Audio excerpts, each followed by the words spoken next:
15 of the fantasy football season, and here's a few quarterbacks I have as sleeper options this week. The first guy, Joe Flacco of the Cleveland Browns. So Joe Flacco, since they signed him a few weeks ago to the practice squad, and he had to start where everyone else was banged up. He went out there and had a good game with the Los Angeles Rams, 254 pass yards, 2 touchdowns and INT. And then last week in Week 14 versus Jacksonville, 311 pass yards, 3 touchdowns, a fumble loss, and an INT. So Joe Flacco's moving the football down the field.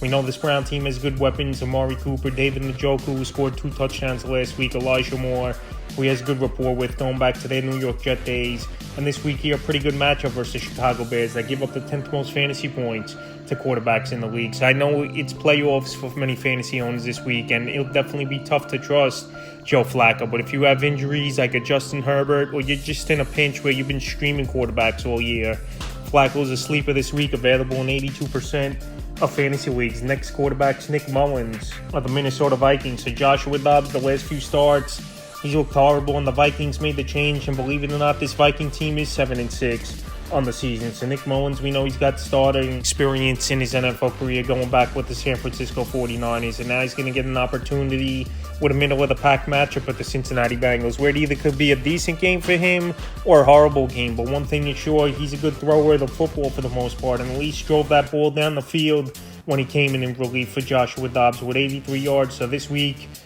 like I said, Bengals, decent matchup, 13th most fantasy points to quarterbacks on the year. You got Justin Jefferson, TJ Hawkinson, one of the best tight ends in the league, good rookie receiver Jordan Addison. So there's weapons definitely on this offense for Minnesota, and you need a quarterback in 2 quarterback leagues, or the deepest of leagues. He's available in 98% of fantasy leagues. And the third and final quarterback I have as a sleeper is Will Levis of the Tennessee Titans. So Will Levis, he's a gamer, this kid.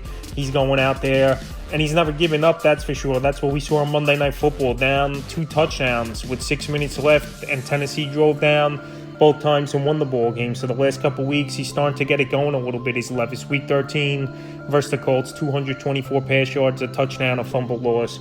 And then Week 14 in that surprising victory, 327 pass yards, a touchdown, an interception, a 2-point conversion, and a fumble loss. So this week here, pretty good matchup versus the Houston Texans that give up the 8th most fantasy points to quarterbacks on the season. So right now, we just saw Zach Wilson, one of the worst quarterbacks in the league, go out there and go for 300 yards plus versus this Houston Texan defense. I think Will Levis, with his big arm, and he's got a decent core of DeAndre Hopkins, Derrick Henry, obviously, and Chigga Kwango, who's starting to emerge over the last few weeks, where he could at least get guys who are reliable to football and make plays. So that's a few quarterbacks I have sleepers for Week 15 of the fantasy football season.